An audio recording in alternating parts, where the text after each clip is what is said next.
به پیغمبر گفتن یه شخصی هست که شب میخوابه تا صبح برای نماز بیدار نمیشه. فرمود ذاک رجل بال شیطان فی اذنه. بله. این کسی است که شیطان در گوشش ادرار کرده. روایتی که ثابت میکنه چرا بعضیا نماز صبحشون قضا میشه. به خاطر این است که شیطان در گوشش خرابکاری کرده.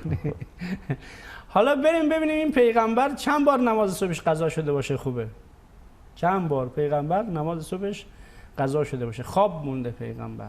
چندین جای صحیح بخاری روایات متعدد از افراد متعدد در قصه های مختلف که پیغمبر نماز صبحش قضا میشه. حالا یه سری روایت هست که بعضی وقتا بعضی از نمازهای پیغمبر کلا قضا میشد، کلا پیغمبر یادش میرفت، فراموش میکرد که نماز باید بخونه. گاهی هم خواب میموند. بعضی از مثلا نماز صبح گاهی خواب میموند، انقدر خواب میموند که از شدت گرمای آفتاب بیدار میشدن. یعنی دیگه وسط روز دیگه وسط روز ساعتای 8 و 9 روز بیدار می شدن. حالا من قبل از اینکه این روایت بخونم یک روایت جالبی در صحیح بخاری است. حالا همیشه حکم این رو بعدش میخونیم، حالا قبلش یک روایت بخونیم که چی میشه که انسان نماز صبحش قضا میشه. حالا در منابع شیعه این روایت هست، حالا ولی در منابع اهل سنت در صحیح بخاری مسلم 3 جای صحیح بخاری و صحیح مسلم این روایت آمده که چرا اصلا آدم نماز صبحش رو فراموش میکنه. روایتش در این حال مضحک هم هست ولی خب روایت جالبی هم هست که ثابت میکنه چرا پیغمبر نمازش قضا میشده. صحیح بخاری چاپ وزارت اوقاف عربستان، چاپ اول 4417 صفحه 225 حدیث 1144. روایت از عبدالله هست که احتمالاً عبدالله ابن مسعود هست. میگه ذکر عند النبی رجل فقیل ما زال نائما حتی اصبح ما قام الی الصلاه. آمدن پیش پیغمبر گفتن یک شخصی هست که این تا صبح میخوابه و نماز صبحش قضا میشه، برای نماز صبح بیدار نمیشه. پیامبر فرمودن ما بال شیطان فی اذنه. شیطان در گوشش ادرار کرده. شیطان در گوشش جیش کرده، این صبح خواب مونده. به این دلیل نمازش صبحش قضا شده. باز همین روایت در صفحه 668 هم نقل شده، حدیث 3270 دقیقاً با همون عبارات که یک شخصی نماز صبحش قضا میشد، بیدار نمیشد برای نماز صبح. پیغمبر گفت ذاک رجل بال شیطان فی اذنه. این مردی است که شیطان در هر دو گوشش ادرار کرده، نه در یک گوشش. باز روایتی دیگه از ابو هریره است، روایت بالاتر که پیامبر میفرماید که شیطان بر قافیه سر شما 3 تا گره میزنه، یعنی وسط سر شما 3 تا گره میزنه. حالا چی هست و اینا لازم نیست. اگر کسی به هر حال یاد خدا بکنه یک از گره ها باز میشه، بعد که میاد وضو میگیره گره بعدی باز میشه، میاد نماز میخونه فإن صلى انحلت عقده كلها. بله. همه گره هایی که شیطان، اون حبل هایی که شیطان، ریسمان هایی که شیطان بسته، اونا همشون باز میشه. فاصبح نشیبا طیب النفس. این شخص با حالت بانشاد و نفس پاک از خواب بیدار میشه. صبح میکنه. اما و الا اصبح خبیث النفس کسلان. اما اگر این شخص از خواب بلند نشه، ذکر نگه، وضو نگیره و نماز نخوانه، چطوری بیدار میشه؟ خبیث النفس کسلان، در حالی که خبیث هست و نفسش خبیثه و به هر حال کسله.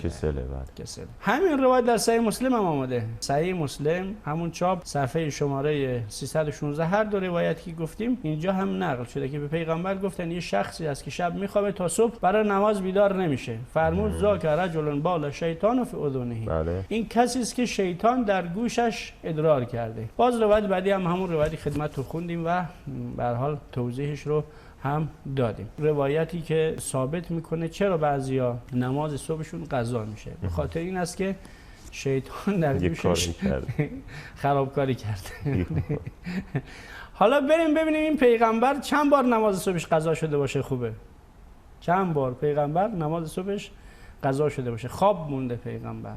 چندین جای صحیح بخاری روایات متعدد از افراد متعدد در قصه های مختلف که پیغمبر نماز صبحش قضا میشه. 4 جای صحیح بخاری آمده، 7-8 جای صحیح مسلم. یعنی مسلم که خیلی مفصل متاسفانه این روایت رو نقل کرده. صحیح بخاری چاپ اول صفحه 73 شروع میشه، روایت 344 روایت از عمران ابن حسین هست. من خلاصه روایت خدمتتون میگم. ما با پیغمبر یه جای سفر رفته بودیم، خواب موندیم. فما ایقظنا الا حر الشمس، از شدت گرمای خورشید بیدار شدیم. انقدر خواب موندیم که از گرمای خورشید بیدار شدیم. اولین کسی که بیدار شد فلانی بود. فلانی کیه نمیدونیم، نگفته، معلومه که ثم فلان ثم فلان. نفر چهارم عمر ابن خطاب بیدار شد. عجب، قبل از پیغمبر. پیغمبر وقتی میخوابید کسی جرئت نمیکرد او رو بیدار کنه تا اینکه خودش بیدار میشد. ما نمیدونستیم که در خواب پیغمبر چه اتفاقات افتاده، به همین خاطر او رو بیدار نمیکردیم. ولی عمر وقتی بیدار شد دید که همه از دم خوابن، خیلی ناراحت شد. فکبر و رفع صوته بالتکبیر، آمد و بلند بلند تکبیر گفت. کنار گوش پیغمبر انقدر تکبیر گفت حتی استیقظ به صوته النبی. پیغمبر با صدای عمر ابن خطاب از خواب بیدار شد. وقتی بیدار شد گفت یعنی چی، برای چی اینجوری شده، چرا اینجوری شده؟ و بعد به جای اینکه نماز بخونه فرتحلوا فصار غیر بعیدن، رفتن و یه مسیر رو به هر حال طی کردن.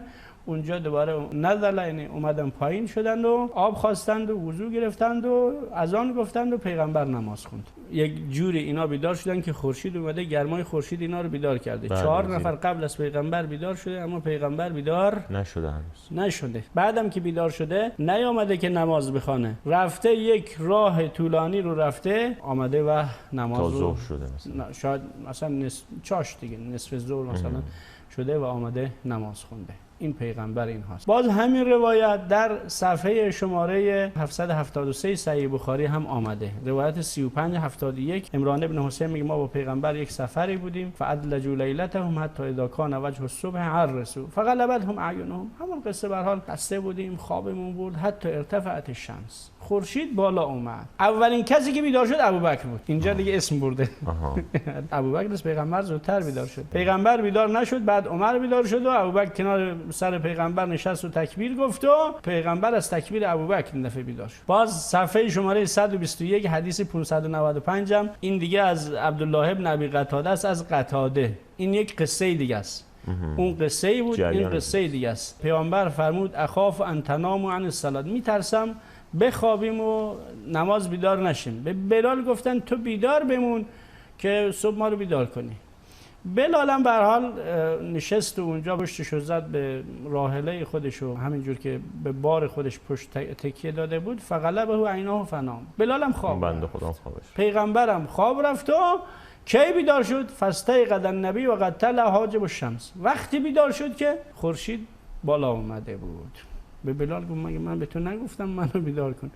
اونم گفت خب منم خواب رفتم. پیغمبر گفت ان الله قبض ارواحکم حین شاء، خدا هر زمانی که بخواهد شما رو قبض روح میکنه و دوباره اونو برمیگردونه. یعنی خواب رو به مرگ تشبیه میکنه که خدا روح شما رو میگیره و دوباره آزاد میکنه و زنده میشین. و به بلال گفت بلند شو اذان بگو. بلال اذان گفت و نماز خوند. فلما ارتفعت الشمس و بیاضت قام فصلی. کی پیغمبر نماز خوند؟ که خورشید بالا اومده بود، همه جا روشن شده بود. این پیغمبر این هاست. باز صفحه شماره 1567 حدیث 7471 این یکی هم خدمتتون عرض کنم همون روایت آقای قتاده است که دقیقاً همون قصه رو نقل کرده. در صحیح مسلم همین روایت آمده. صحیح مسلم همون چاپ وزارت اوقاف صفحه شماره 275 حدیث 680 این یکی از ابو هریره است. ابو هریره میگه ما وقتی از غزوه خیبر برمیگشتیم، ان ابی هریره ان رسول الله حین قفل من غزوه خیبر، وقتی پیغمبر از غزوه خیبر برمیگشت شب شد و به هر حال اونجا خستگی غلبه کرد بر پیغمبر و به پیغمبر به بلال گفت اینجوری و همون قصه ها رو گفت و اما بلال هم خواب موند و همه خواب موندن. پیغمبرم بیدار نشد و بلال هم بیدار نشد و هیچ کدوم از صحابه هم بیدار نشد حتی ضربتهم الشمس، که خورشید بالا اومد و پیغمبر اولین کسی بود که بیدار شد. اینجا میگه اینجا فکان رسول الله اولهم استيقاظا، پیغمبر اولین کسی بود که بیدار. بعد به بلال گفت چرا اینجوری شد و چرا بیدار نکردی؟ بلال هم گفت منم خواب رفتم. بعد پیغمبر وضو گرفت و به بلال گفت که اذان بگو، اذان گفت و نماز خونده. این روایت اول. باز روایت دوم از ابی هریره است، همون قصه همون داستان نقل کرده. عبدالله ابن ابی روا باز روایت ابی قتاده رو هم مفصل نقل کرده، خیلی روایتش مفصل هست. به هر حال داستان ها مختلفه، روایت مختلفه. یک جا از ابو هریره است، یک جا از قتاده است، یک جا از عمران ابن حسین. روایات هم با کاملا با هم دیگه متفاوت، قصه ها مختلفه، متفاوته، جاهای مختلف، بله. سفرهای مختلف. پیغمبر از نماز صبح خواب میمونه. باز روایت بعدی روایت عمران ابن حسین رو هم نقل کرده و مفصل دیگه، یعنی جاهای مختلف این روایت از پیغمبر نقل شده که پیغمبر متاسفانه نماز صبحش قضا میشد، خواب میموند، نماز صبحش قضا میشد. حالا سوال میکنیم چرا پیغمبر نماز صبحش قضا میشد؟ نکنه همونطور که خودش گفته بود، نعوذ بالله شیطان در گوش اینها ادرار کرده بود، در گوش پیامبر که نه، پیامبر حتما بیدار شده، در گوش صحابه ای که بیدار نشده ادرار کرده بود اینا از نماز صبحشون قضا شده. ببینید این حرفایی که اینا میزنن واقعا گاهی دل آدمو به درد میاره. این چه پیغمبری است؟ این همه آیه در قرآن کریم ما داریم که به خدا به پیغمبرش میگه تو باید نماز شب بخونی. از همون روز اولین آیاتی که به پیغمبر نازل میشه میگه نصف شب یا ثلث شب تو باید بیدار بمونی یا کم بخواب، باید بیدار. پیغمبری که نماز شب طبق گفته بسیار از علمای اهل سنت واجبه، این چطور میشه که از نماز صبح از نماز واجبش رو رها بکنه؟ مگه میشه همچین چیزی؟ اصلا پیغمبر مگه مثل ما میخوابه؟ روایت داریم در همین صحیح بخاری که پیغمبر میگه قلب من هرگز نمیخوابه. حالا من روایتش هم خدمتتون نشون بدم. در همین صحیح بخاری 2 جای یا 3 جای صحیح بخاری نقل شده، پیغمبر بزرگوار اسلام میفرماید که تنام عینی و لا ینام قلبی. روایت 3569 و 3570 دو روایت نقل شده، یکی از انس بن مالک، یکی هم از عایشه است. پیغمبر میگه چشم من میخوابه اما قلب من نمیخوابه.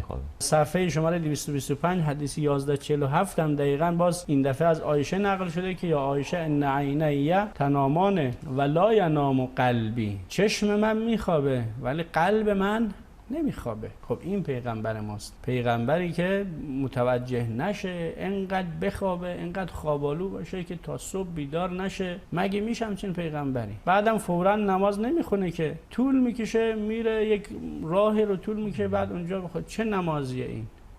چه فرقی است بین پیغمبر و نعوذ بالله معاویه که اونها هم اهل نماز نبودن؟ ببینید این روایت همش روایت ساخته بنی امیه است. بله لوازمی داره دیگه، قطعا لوازمی داره این روایت که و خیلی هم عجیبه که یک لشکر رفتن یک جای همه از دم خوابیدن. خوابشون برده. کدوم عاقل میپذیره یک لشکر جنگی بره به یک جنگی مهمی مثل خیبر با یهودی ها بعد 5 نفر رو نذارن به عنوان نگهبان؟ میشه؟ مگه شما جنگ نرفتی؟ مگه مردم جنگ ندیدن؟ وقتی جنگ میرن یک عده اگر میخوابه یک عده دیگه باید نگهبانی بده. بله. بعد اینا میخوابن اونا نگهبانی میدن. مگه میشه کل لشکر بخوابه؟ همچین چیز امکان نداره که. بعدم ابو هریره این قصه رو که نقل میکنه اصلا قصه نبوده که ابو هریره کجا بوده واقعا؟ ابو هریره اصلا مسلمان نشده بوده هنوز. ابو هریره در جنگ خیبر مسلمان نشده بوده، بعدها مسلمان شده، اصلا نبوده. بعدم میگه پیغمبر به ما گفت اسباتون نگه دارید و نمیدونم ما هم اسبامون نگه داشتیم. تو اسبت کجا بود؟ ما قبلا روایت خوندیم که ابو هریره میگه من به خاطر سیر کردن شکمم همیشه با پیغمبر میگشتم. این روایاتی که توهین است و جسارت به پیغمبر، حقیقتا جسارت به پیغمبر. و این نمازی که اینا برای پیغمبر ما نقل کردن واقعا نماز نیست، یک نماز نعوذ بالله نماز منافقه که هر وقت دلش خواست بلند شد بلند میشه، هر وقت دلش خواست میخونه. گاهی به خاطر اینکه با یک نفر داره صحبت میکنه اینقدر دیر میکنه که بقیه میخوابن. خب این پیغمبر ما نیست. پیغمبر ما کسی است که در نمازش نهایت خضوع و خشوع داره و هیچ چیزی نمیتونه حواس پیغمبر ما رو پرت کنه. ان شاء الله جلسات بعد باز روایات دیگه از منابع اهل سنت درباره نماز پیغمبر خواهیم خوند و بعد جمع‌بندی خواهیم کرد و به اهل سنت و برادران اهل سنت می‌خوایم که ازشون می‌خوایم که قضاوت کنن. خود شما واقعا همچین نمازی میخونید؟ واقعا یک مؤمن میتونه اینجوری که پیغمبر نماز خونده نماز بخونه؟ بعد ان شاء الله ببینیم که نه چه قضاوت خواهند کرد.